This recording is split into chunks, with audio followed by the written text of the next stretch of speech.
네, 오늘 본문 말씀을 가지고 행복을 결정하는 믿음의 언어라는 제목으로 함께 말씀을 나누겠습니다.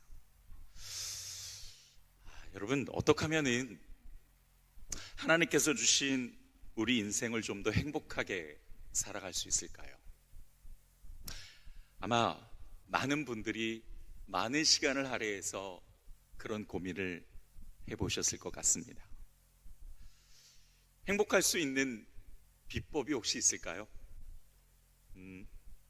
그런 비법을 알려주는 책이 있으면 정말 많이 팔릴 것 같습니다. 베스트셀러가 될 것 같아요.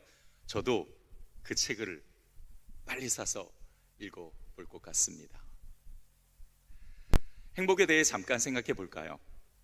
영국 에든버러 대학의 심리학 박사인 알렉산더 웨이스 박사는 사람들의 행복을 실험한 결과 심리적 요인이 50%, 그리고 환경적 요인이 50%의 영향을 미친다라고 발표를 했습니다.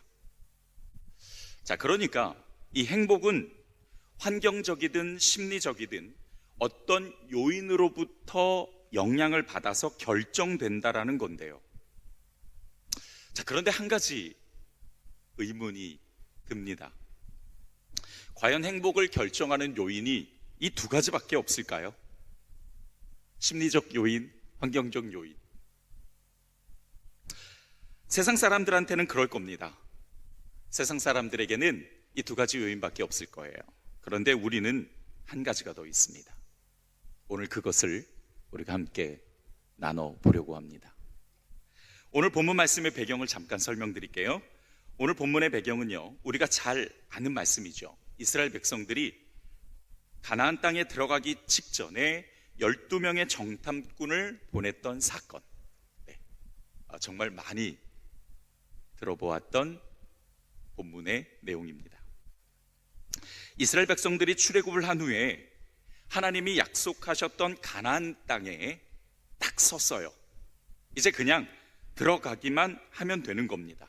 근데 이 이스라엘 사람들이요, 좀 더 그 구체적인 정복 계획을 세우고 싶어서 각 지파마다 한 명씩 대표를 뽑아서 12명의 정탐꾼을 만들어서 가나안 땅에 들여보내고자 했던 겁니다. 자, 그리고 12명의 정탐꾼이 이제 가나안 땅으로 들어갔죠. 근데 막상 현장을 보니까 이게 만만치가 않았던 거예요. 하나님이 약속하셨던 것처럼 젖과 꿀이 흐르는 정말 좋은 땅임에는 틀림없었지만 그 땅에는 이미 전쟁에 능했던 민족들이 견고한 성을 쌓고 진을 치고 있었던 겁니다. 그것을 목격한 정탐꾼들은 10명과 2명으로 나눠져서 정반대의 평가를 내놓게 되는데요. 먼저 10명의 정탐꾼들이 어떤 평가를 했는지 제가 표준세 번역으로 여러분께 읽어드리겠습니다. 민수기 13장 28절로부터 33절인데 갈렙이 말한 부분을 제외하고 제가 읽어볼게요. 여러분도 눈으로 보고 계십니다. 그렇지만 그 땅에 살고 있는 백성은 강하고 성읍들은 견고한 요새처럼 되어 있고 매우 큽니다. 또한 거기에서 우리는 아낙 자손도 보았습니다. 아말렉 사람은 네겝 지방에 살고 있고 헷 사람은 여부스 사람과 아모리 사람은 산악지대에 살고 있습니다. 가나안 사람은 바닷가와 요단강가에 살고 있습니다. 우리는 도저히 그 백성에게로 쳐 올라가지 못합니다. 그 백성은 우리보다 더 강합니다 라고 말하였다. 그러면서 그 탐지한 땅에 대하여 나쁜 소문을 퍼뜨렸다. 그들은 이스라엘 자손에게 그 땅에 대해 이렇게 말하였다. 우리가 탐지하려고 두루 다녀본 그 땅은 그곳에 사는 사람들을 삼키는 땅이다. 또한 우리가 그 땅에서 본 백성은 키가 장대 같은 사람들이다. 거기에서 우리는 또 네피림 자손을 보았다. 아낙 자손은 네피림의 한 분파다. 우리는 스스로가 보기에도 메뚜기 같았지만 그들의 눈에도 그렇게 보였을 것이다. 매우 완벽하게 부정적인 평가를 내놓았습니다. 한마디로 말하면 이겁니다. 우리가 봤더니 온 가나안 구석구석에 사람들이 다 차 있더라. 그들은 키도 장대하고 이미 전쟁도 능한 사람이다. 우리 절대로 못 이긴다. 우리는 그들에 비하면 메뚜기와 같다 라고 평가를 내놓은 겁니다. 그리고선 그 부정적인 평가를 이스라엘 사람들에게 막 퍼뜨리고 다녔던 거죠. 자, 그렇다면 나머지 두 명인 갈렙과 여호수아는 어떤 평가를 내놓았을까요? 민수기 13장 30절 그리고 민수기 14장 9절을 새 번역본으로 제가 또 읽어보겠습니다.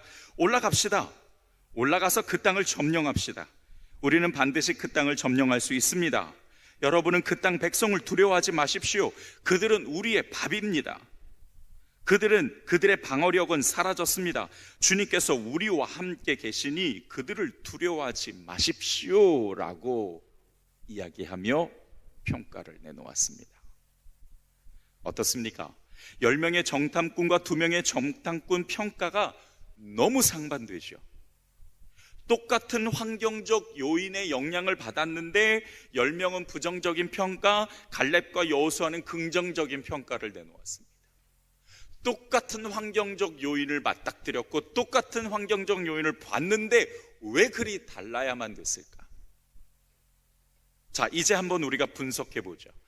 앞서 행복이란 환경적 요인이나 심리적 요인의 영향을 받는다라고 말씀을 드렸죠. 부정적인 평가를 했던 10명의 정탐꾼도 환경적인 요인의 영향을 받았습니다. 그리고 긍정적인 평가를 내놓았던 여호수아 갈렙 2명의 정탐꾼도 똑같은 환경적 요인의 영향을 받았어요. 그런데 왜 도대체 정반대의 결과가 나왔겠느냐는 겁니다. 도대체 어떤 차이가 있었을까요? 여러분, 행복도 환경적 요인이나 심리적인 요인의 영향을 받겠지만 불행도 마찬가지입니다. 불행도 환경적 요인이나 심리적 요인의 영향을 받을 수밖에 없겠지요.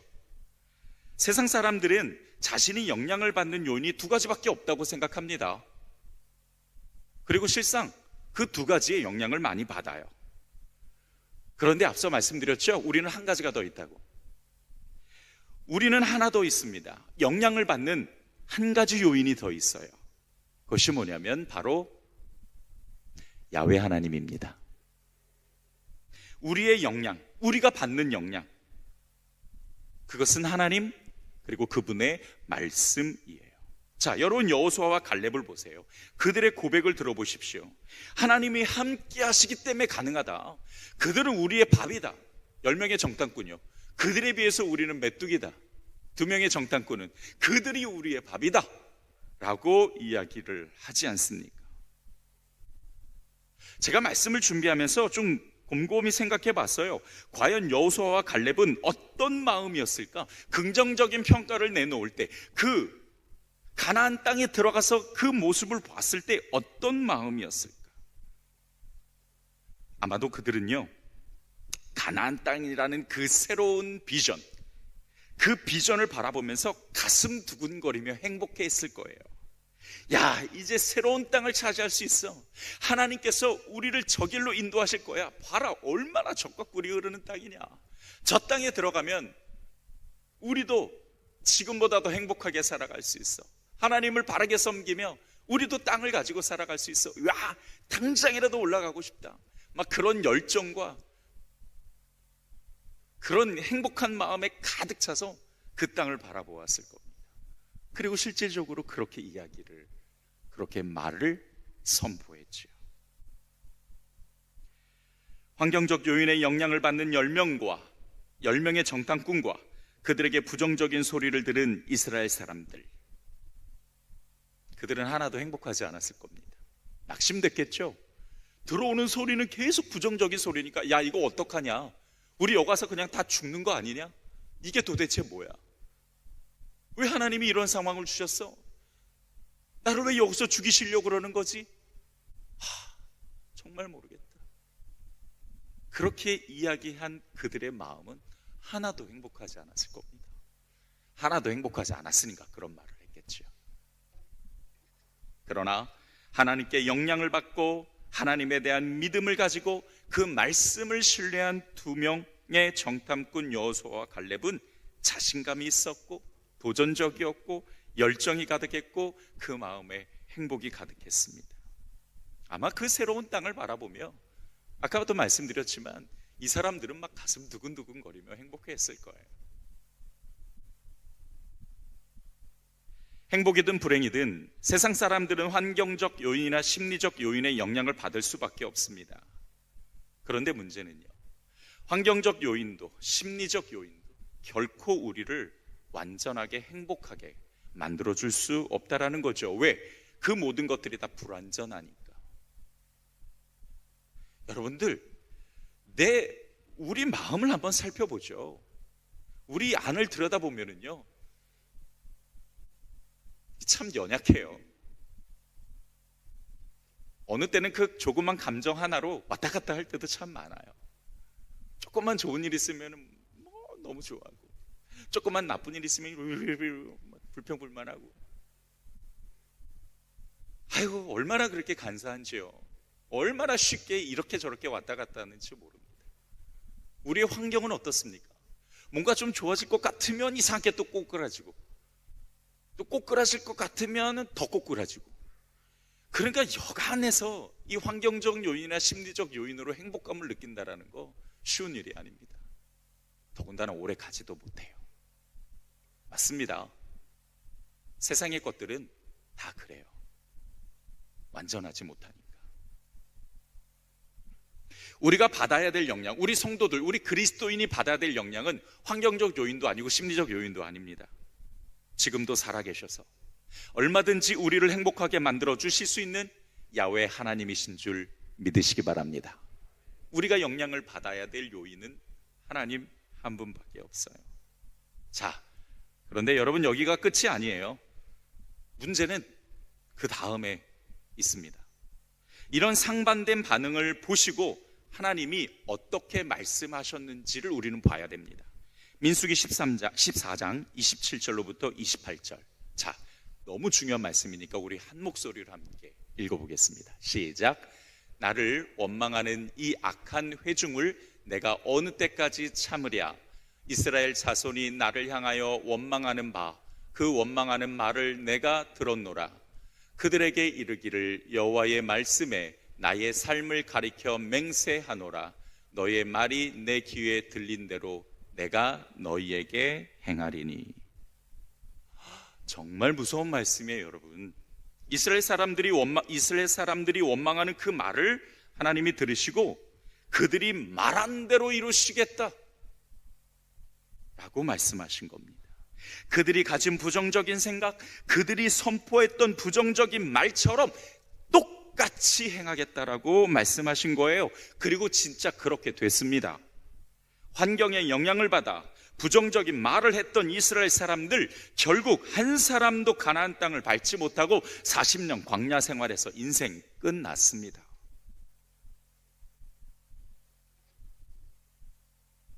그런데 한 가지 우리가 더 생각해 봐야 될 것이 있어요. 과연 하나님은 부정적인 말만 그대로 이루시는 분일까요? 아니죠. 그렇지 않습니다. 믿음을 가지고 할 수 있다고 선포했던 갈렙과 여호수아의 말도 하나님께서 그대로 이루셨어요. 40년 후에 이스라엘의 2세대 갈렙과 여호수아를 필두로 해서 결국 그들은 가나안 땅을 정복하게 됩니다. 누구도 무너뜨릴 수 없었던 난공불락이었던 여리고 성을 비롯해 하나님은 이스라엘을 위해서 직접 일하시며 가나안을 정복할 수 있게 하셨던 거죠. 두 명의 정탐꾼의 말도 그대로 이루신 겁니다. 우리는 여기서 참 교훈을 얻게 됩니다. 정말 중요한 교훈을 얻게 돼요. 똑같은 상황이었지만 어떤 사람은 환경의 영향을 받아 할 수 없다라고 불평하고, 어떤 사람은 하나님께 영향을 받아 믿음을 가지고 할 수 있다라고 선포합니다. 결국 우리 그리스도인들에게 행복과 불행은 환경이나 심리의 영향을 받는 것이 아니라 환경과 감정을 뛰어넘는 믿음과 하나님이 함께 하시면 할 수 있다라고 선포하는 언어에 달려있는 줄 믿으시기 바랍니다.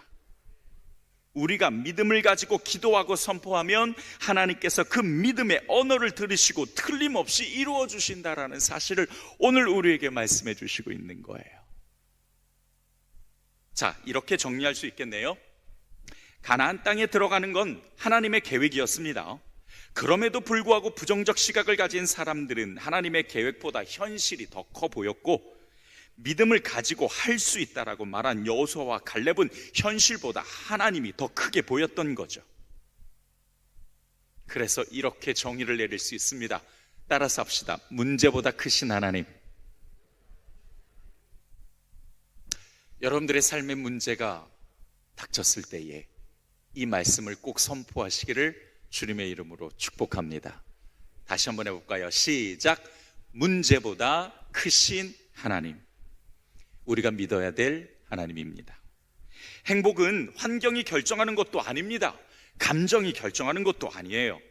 환경은 믿음으로 뛰어넘으면 되고요, 그까지 감정은 하나님을 의지함으로 맡겨드리면 됩니다. 그러니까 결국 내가 어떻게 바라보고 어떻게 말하느냐에 따라서 나의 행복도 결정될 수 있다라는 것이죠. 자, 이제 우리가 옆에 계신 분들에게 선포해야 될 것 같습니다. 이렇게 믿음의 언어가 행복을 만듭니다. 함께 선포해 주시기 바랍니다. 믿음의 언어가 행복을 만듭니다. 자, 왜 한 번만 하고 마시죠? 자, 한 번 더 안 하신 분에게 시작. 믿음의 언어가 행복을 만듭니다. 아멘. 현실은 여전히 어렵고 힘들지만 여전히 하나님은 나를 위해 일하시며 함께 하신다라는 사실을 생각하고 할 수 있다고 믿음으로 선포하는 사람은 분명히 그렇게 됩니다. 왜? 누가 그렇게 만들어주세요? 하나님이 그렇게 만들어주세요.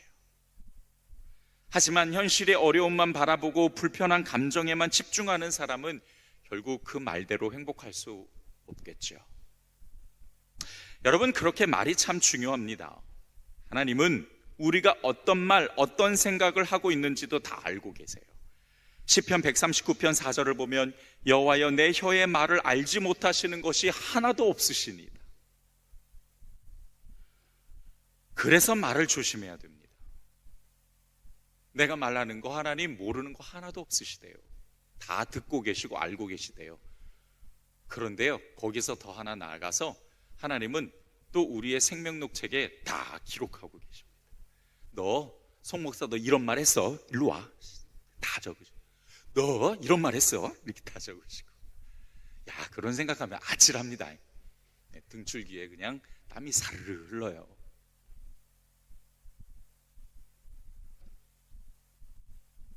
그런가 하면 시편 34편 12절로부터 13절을 보면 생명을 사모하고 장수하여 복받기를 원하는 사람이 누구뇨? 내 혀를 악에서 금하며 내 입술을 괴사한 말에서 금할지어다 라고 말씀하십니다. 복받을 사람 손 들어보십시오. 진짜 드시네. 잘하셨습니다. 다들 드시죠. 사실 마음으로 들든 진짜 들든 다 들고 싶죠. 뭐를 조심하라고요? 말을 조심하라고요. 여기서 복이라는 단어는요, 행복이라는 단어와 바꿀 수 있습니다. 똑같은 단어예요. 그러니까 행복하고 싶은 사람 뭐 조심해라? 말 조심해라. 여러분 한번 생각해 볼까요? 나는 어떤 말을 많이 하고 있을까? 사람들에게 또 나 자신에게 어떤 말을 많이 사용하고 있을까? 말의 힘은 우리가 생각하는 것보다 더 대단한 능력을 가지고 있습니다. 잠언 18장 21절에서도요, 죽고 사는 것이 혀의 권세에 달려있다. 우리 너무 잘 아는 말씀이죠. 한 예로 격려와 칭찬은 사람을 변화시키는 힘이 있어요. 오래전 이탈리아 나폴리의 한 공장에 위대한 성악가를 꿈꾸는 소년이 있었습니다. 제가 성악 전공이잖아요. 전공이었잖아요. 그래서 이 이야기를 되게 좋아해요. 어려운 중에 겨우 첫 레슨을 받았을 때 교사는 그에게 이렇게 이야기합니다. 너는 성악가로서의 자질이 없어. 내 목소리는 덧문에서 나는 바람소리 같아. 그냥 집에 돌아가. 그렇게 혹평을 했습니다. 그때 그 소년의 어머니는 실망하는 아들을 꼭 껴안아 주었습니다. 그리고 이렇게 말을 하지요. 아들아, 넌 할 수 있어. 실망하지 마. 내가 성악 공부를 할 수 있도록 엄마가 어떤 희생도 아끼지 않을게. 소년은 어머니의 격려를 받으면서 열심히 노래를 연습했습니다. 이 소년이 누구냐? 세계에서 가장 훌륭한 성악가로 꼽히는 아리코 카루소였습니다. 어머, 그 사람이 누구죠? 잘 모르실 수도 있겠지만 정말 세계적으로 대가라고 불리는 성악가입니다. 우리도 하나님이 함께 하시기 때문에 될 수 있어, 할 수 있어, 비전이 있어, 소망이 있어 라고 말한다면 그 말이 하나님을 바라보게 되고, 하나님을 바라보면 하나님이 일하시는 놀라운 역사를 만날 수 있게 되죠. 이렇게 되는 겁니다. 믿음이 마음을 바꾸고, 마음이 말을 바꾸고, 말이 환경도 바꿀 수 있는 거죠. 우리가 서로 잘 될 거야, 축복해, 사랑해, 할 수 있어, 괜찮아, 하나님이 함께 하시잖아. 오늘 너무 속상해? 많이 울어도 돼. 뭐 어때? 그리고 털어버리지 뭐. 우리 기도할 수 있잖아. 여전히 하나님이 우리와 함께 하시잖아. 괜찮아.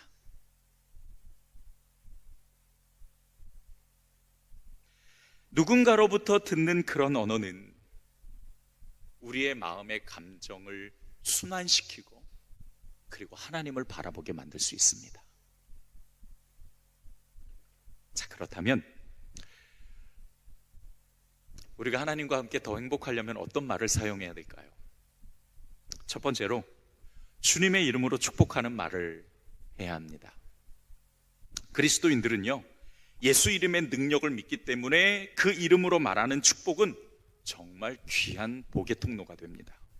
이스라엘처럼 나쁜 말을 퍼뜨리는 것이 아니라 서로 기대하는 마음, 서로 격려하는 말이지요. 말이 갖고 있는 능력 굉장히 크죠. 그런데 주님의 이름의 능력, 그러니까 예수 그리스도의 그 이름의 능력은 훨씬 큽니다. 주님의 이름으로 축복하면 그 축복이 복의 통로가 돼서 하나님께서 축복해 주시고 형통케 해 주시고 잘되게 해 주신다라는 거죠. 시편 109편 17절에 그거를 분명하게 말씀해 주세요. 자, 같이 읽어보겠습니다. 시작. 저가 저주하기를 좋아하더니 그것이 자기에게 임하고 축복하기를 기뻐 아니하더니 복이 저를 멀리 떠났으며. 자, 여러분, 저주만 해당되는 게 아니에요. 저기는 복도 해당되는 겁니다. 그러니까 다시 말하면 안 좋은 말을 하면 그게 자기에게 임하게 된대요. 저주하면 그것이 자기에게 임하게 된대요. 그러면 저주만 해당되냐? 아니라는 거죠. 축복도 마찬가지입니다. 자, 그러니까 우리가 상대방에게 축복하면 그 축복이 누구에게도 온다? 나에게도 온다는 거예요. 하나도 안 기쁘신가 봐요? 아니죠. 이거 너무 좋은, 너무너무 은혜로운 말이에요. 따라서 합시다. 다른 사람을 축복하면 나에게도 돌아온다.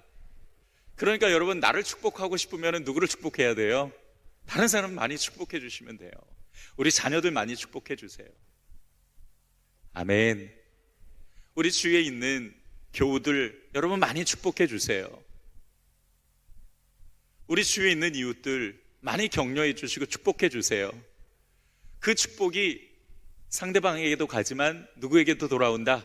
나에게도 돌아온다라는 거예요. 축복이라는 말은 복을 빈다는 뜻이죠. 근데 여러분, 우리가 사람의 힘으로 비는 복, 그거는 크지 않아요. 그러니까 제가 여러분께 말씀드린 축복은 내 이름으로 빌라는 게 아니에요. 그냥 막연하게 빌라는 게 아니에요. 누구의 이름으로? 예수 그리스도의 이름으로, 주님의 이름으로. 그러니까 우리가 그렇게 인사하는 거잖아요. 주님의 이름으로 축복합니다. 그렇게 인사하는 이유가 그 그리스도 이름의 능력이 훨씬 크기 때문입니다. 여러분, 그거 아십니까? 성경 원문을 보게 되면은요, 축복이라는 말과 행복이라는 말이 동일하게 사용되어져요. 똑같은 뜻이에요. 주님의 이름으로 축복합니다 라고 얘기했을 때는 주님의 이름으로 행복하세요 라는 뜻이에요. 그리고 그 행복이 나에게도 돌아옵니다. 그리고 하나님께서 그 말을 그대로 이루실 거예요. 누구의 이름으로 선포했으니까? 주님의 이름으로 선포했으니까. 특별히 여러분, 우리 자녀들, 다음 세대들 정말 많이 축복해 주세요. 이 썩을 놈 그러지 마시고요. 네, 진짜 썩을 놈듭니다. 그러지 마시고, 넌 너무너무 잘해. 어쩜 그렇게 좋은 말을 할 수 있어? 어쩜 그렇게 잘할 수 있어? 하나님께서 정말 귀한 은사를 주셨구나. 정말 잘할 수 있을 거야. 괜찮아. 걱정 마. 저 그런 단어 많이 사용해 주셨으면 좋겠어요. 저를 따라서 한번 연습해 볼까요? 괜찮아, 아들. 딸도 있죠? 걱정 마, 딸. 여러분 많이 해 주실 거라고 믿습니다. 주님의 이름으로 해주세요. 그 주님의 이름의 능력이 여러분 자녀에게 임하실 것입니다. 두 번째로 하나님이 말씀하시는 것처럼 말을 해야 합니다. 베드로전서 4장 11절을 보면 만일 누가 말하려면 하나님이 말씀하시는 것처럼 하라 라고 말씀하십니다. 다른 사람에게 말할 때는요, 하나님이 말씀하시는 것처럼 해야 돼요. 그러니까 예를 들어서 예수님이라면 이런 상황에서 이 사람에게 어떤 말을 하셨을까, 이렇게 필터를 하나 딱 다는 거죠. 욱해가지고 그냥 하고 싶은 대로 말씀하지 마시고 이 상황에 이 사람에게 예수님은 어떻게 말씀하셨을까? 그러니까 우리가 이야기하는 모든 이야기는 하나님이 말씀하시는 것처럼 해야 되잖아요.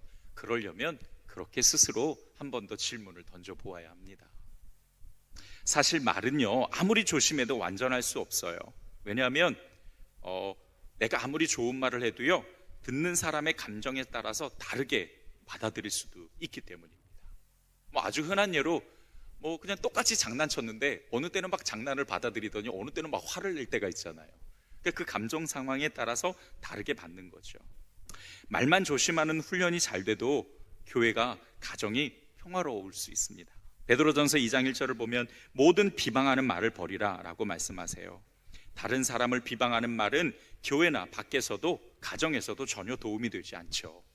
야고보서 3장 2절에서도요, 말에 실수가 없는 자는 온전한 자니라 라고 말씀하세요. 무슨 뜻이냐면 말에 실수가 없을 수는 없다라는 거예요. 그러나 줄일 수는 있다는 거죠. 어떻게 줄여요?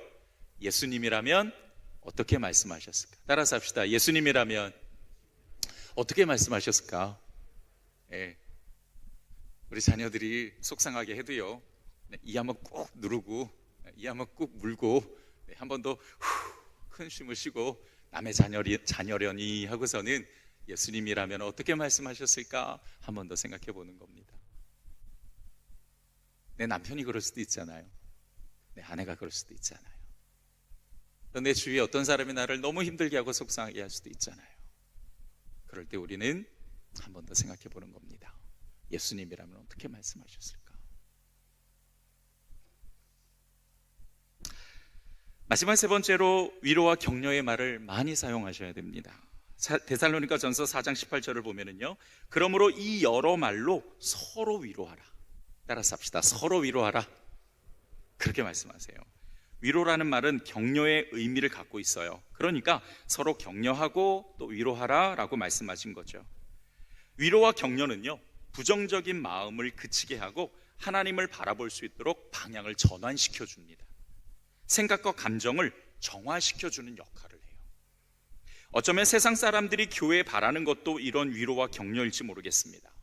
지금 우리는 어느 때보다도 참 힘든 세상에 살고 있지만 그렇기 때문에 더 위로와 격려가 필요하고 또 한편으로는 그 위로와 격려를 듣기가 참 어렵습니다. 그런데 교회에 와서 훌륭한 삶을 살아가는 사람들의 위로와 격려를 듣는다면 여러분, 그것 자체가 굉장히 정화가 되고 도전이 되는 것이지요. 그냥 지나치지 마시고 이왕이면 오늘따라 왜 이렇게 멋지게 보여? 오늘따라 되게 예뻐 보이는데? 그렇게 한마디 해주시면 참 그게요, 이렇게 우리의 감정을 되게 밝게 순환시켜 주기도 하지요. 여러분, 남편에게 또 아내에게 자녀에게 그렇게 많이 칭찬해 주시고 격려해 주시기를 주님의 이름으로 부탁드립니다. 저는 어떠냐고요? 저 집사람한테 정말 많이 해요. 오늘 왜 이래? 왜? 오늘 왜 이렇게 예뻐?